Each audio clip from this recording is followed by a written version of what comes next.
இயக்குனர் ஹரி இயக்கி நடிகர் விஷால் நடிச்சிருக்க ரத்னம் படத்தை ரிலீஸ் ஆக விடாம சிலர் கட்ட பஞ்சாயத்து செய்யறதா விஷால் ஒரு பரபரப்பு ஆடியோவை வெளியிட்டிருக்காரு. சம்மந்தமே இல்லாத ஒரு கடிதம் வந்திருக்கு.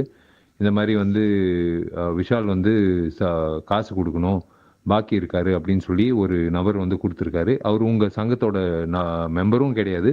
சம் அ அது லெட்டரு வந்து நான் காசு குடுக்கணுன்ற விஷயத்துக்கான எந்த முகாந்திரமோ, எந்த ஆதாரமும் கிடையாது. அத வச்சுக்கிட்டு நீங்க வந்து இப்போ வரைக்கும் தியேட்டர் போட விடாம, வெள்ளிக்கிழமை என் திரைப்படம் ரிலீஸ் ஆவுது. ஆ இப்போ வரைக்கும் எந்த தியேட்டர் ஓனர் கேட்டாலும், நீங்க வந்து என்ன சுத்தல்ல விடுறீங்க.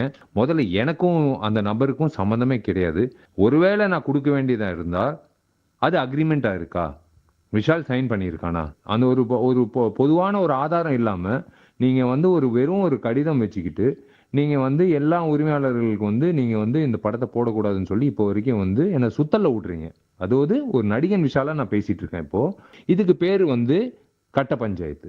இது வந்து சிஎம்முக்கும் சரி, கலெக்டருக்கும் சரி, திருச்சி கலெக்டருக்கும் சரி, திருச்சி எஸ்பிக்கும் சரி, போலீஸ் ஸ்டேஷனுக்கும் சரி, எல்லாருக்கும் நான் வந்து சொல்ல விருப்பப்படுறது, இது வந்து நீங்க செய்யறது கட்ட பஞ்சாயத்து தவிர்த்து வேற எதுவுமே கிடையாது. விஷாலுக்கே இந்த கதின்னா, நாளைக்கு வந்து ஒரு புதுமுக நடிகனுக்கோ, இல்ல ஒரு தெரியாத ஒரு புதுமுக ஒரு ஒரு புரொடியூசருக்கோ என்ன கதின்றது, அது கண்டிப்பா வந்து நான் படுத்த வேண்டிய என்னோட கட்டாயம். அதாவது என்னோட கடமைன்னு நான் நினைக்கிறேன். என்ன நானும் வந்து என ஒ எ இந்த இதுக்கான என்ன நடவடிக்கை எடுக்கணுமோ, அந்த நடவடிக்கை எடுக்கிறதுக்கான முயற்சி எடுக்க உட்றாதீங்க. தயவு செஞ்சு நீங்க வந்து ஆதாரமா கேளுங்க. நம்ம நாட்ல வந்து கட்ட பஞ்சாயத்துக்கு என்ன சட்டம், அதுக்கான என்ன நடவடிக்கைன்றது உங்களுக்கும் தெரியும்.